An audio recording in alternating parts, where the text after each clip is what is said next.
Welcome back to my channel Pinky pharmacy students. तो यहाँ पे देखिए, अब हम चैप्टर नंबर 2 देखने वाले, स्ट्रक्चर ऑफ सेल्स। ठीक है, तो इसमें हमको क्या टॉपिक देखना है, कंपोनेंट्स एंड इट्स फंक्शन, यानी सेल के जो कंपोनेंट्स है और उनके फंक्शंस क्या है। ठीक है, सेल चैप्टर स्टार्ट करने से पहले हम एक बेसिक कंसेप्ट देखेंगे। देखिए, सबसे पहली चीज जो बेसिक है हमारी बॉडी की, वो क्या है, सेल। जैसा कि हम जो अल्फाबेट रहते हैं, ठीक है, इंग्लिश का बेसिक क्या है, अल्फाबेट है। तो इसी तरीके से हमारी जो बॉडी का बेसिक है वो क्या है, सेल है। तो एक सेल के ग्रुप से टिश्यू बनता है, टिश्यू के ग्रुप से हमारी बॉडी का एक ऑर्गन बनता है, और एक ऑर्गन के ग्रुप से हमारा एक सिस्टम जो है बॉडी का वो परफॉर्म होता है। ठीक है, यहाँ पे देखिए सेल है। ठीक है, सेल के ग्रुप से क्या बनता है, टिश्यू बनता है, और एक टिश्यू के ग्रुप से क्या बनता है, एक ऑर्गन बनता है। ठीक है, हार्ट है ये। ओके, और जैसा कि और क्या आ सकता है यहाँ पे,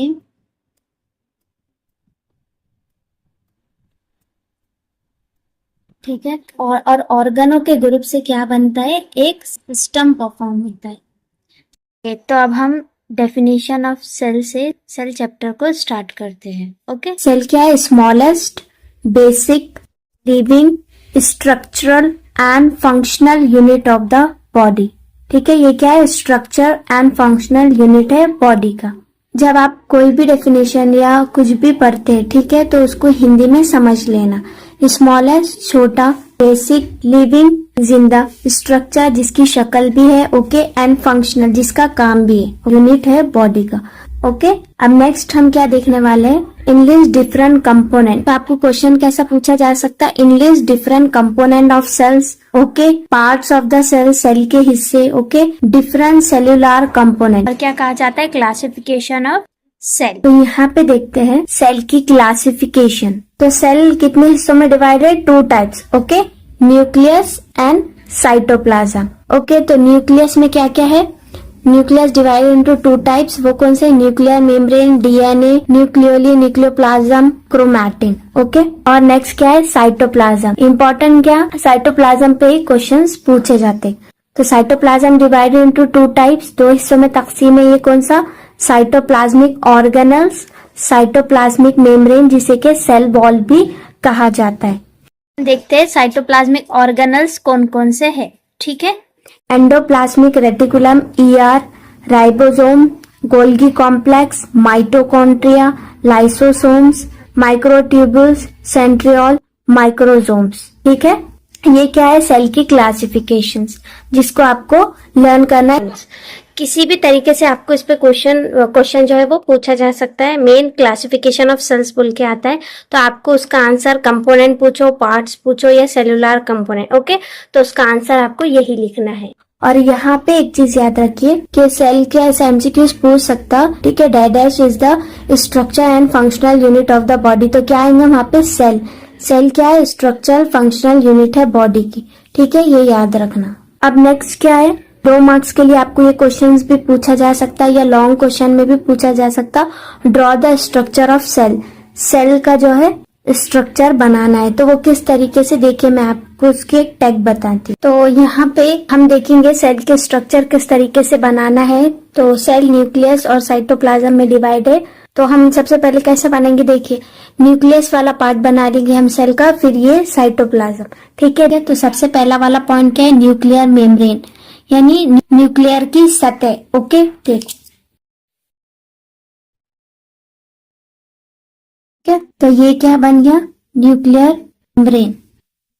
ठीक है, क्या न्यूक्लियस के पार्ट्स पहले ड्रॉ करेंगे हम सेल में। तो न्यूक्लियस में क्या बन गया, पहले न्यूक्लियर मेम्ब्रेन, न्यूक्लियर की सतह। ठीक है, सेल वॉल, सेल मेम्ब्रेन अलग होता है, वो सेल की दीवार होता है, और न्यूक्लियस मेम्ब्रेन बोले तो न्यूक्लियस की दीवार। ठीक है, नेक्स्ट क्या है फिर, न्यूक्लियोप्लाज्म। तो देखिए इस तरीके से ये इसमें ये क्या प्रेजेंट होता है, न्यूक्लियोप्लाज्म, इसे क्या कहते हैं, न्यूक्लियोप्लाज्म। और नेक्स्ट क्या है, न्यूक्लियोली। ठीक है, तो इस तरीके से ये जो डॉट्स, ठीक है, तो इसको क्या बोलते हैं, न्यूक्लियोली। क्या ड्रॉ कर दिया आपने, न्यूक्लियस जो है वो हो गया सेल में।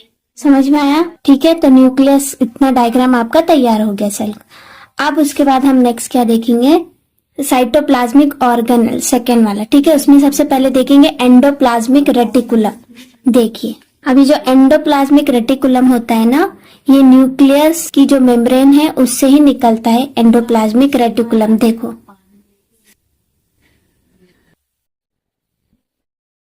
ये जो न्यूक्लियस की मेम्ब्रेन है, न्यूक्लियस की दीवार है, उससे ही निकलता है ये एंडोप्लाज्मिक रेटिकुलम। देखिए,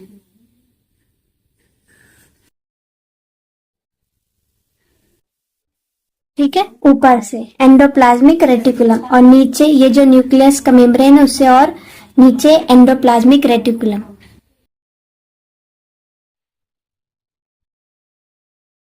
ठीक है, अभी मैं आपको रफ ड्रॉ करके बता रही हूँ ये। तो ये क्या हुआ, न्यूक्लियस मेम्ब्रेन जो है उससे क्या निकला, ये ईआर, एंडोप्लाज्मिक रेटिकुलम। ठीक है, इसे क्या कहा जाएगा, एंडोप्लाज्मिक यानी कि ईआर। ठीक है, इसी की ये जो एंडोप्लाज्मिक रेटिकुलम की सरफेस है उस पे क्या प्रेजेंट रहते, राइबोसोम्स। ठीक है, इसके दो सरफेस होते हैं, रफ और एक है स्मूथ। ये क्या प्रेजेंट है, राइबोसोम्स। ठीक है, यहाँ पे क्या आपने लिए चीज लिख लिए, ये क्या प्रेजेंट है। देखिए, एंडोप्लाज्मिक रेटिकुलम बनाए हमने न्यूक्लियर मेम्ब्रेन में से ही।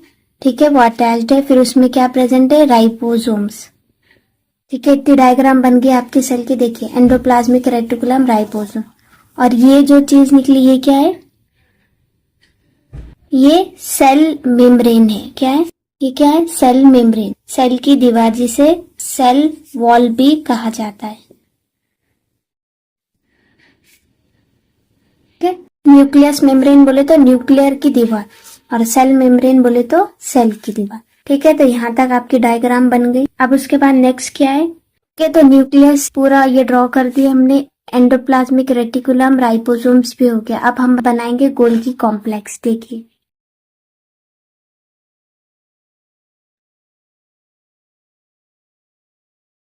Golgi complex. ठीक है, नेक्स्ट और क्या है, माइटोकॉन्ड्रिया। क्या बनाएंगे हम, माइटोकॉन्ड्रिया। ओके, तो ये क्या बन गया आपका। ठीक है, कितने आसानी से आपकी जो सेल की स्ट्रक्चर बन जा रही है। ठीक है, अब नेक्स्ट क्या देखेंगे हम, सेंट्रियोल एंड लाइसोसोम्स बनेंगे। ओके,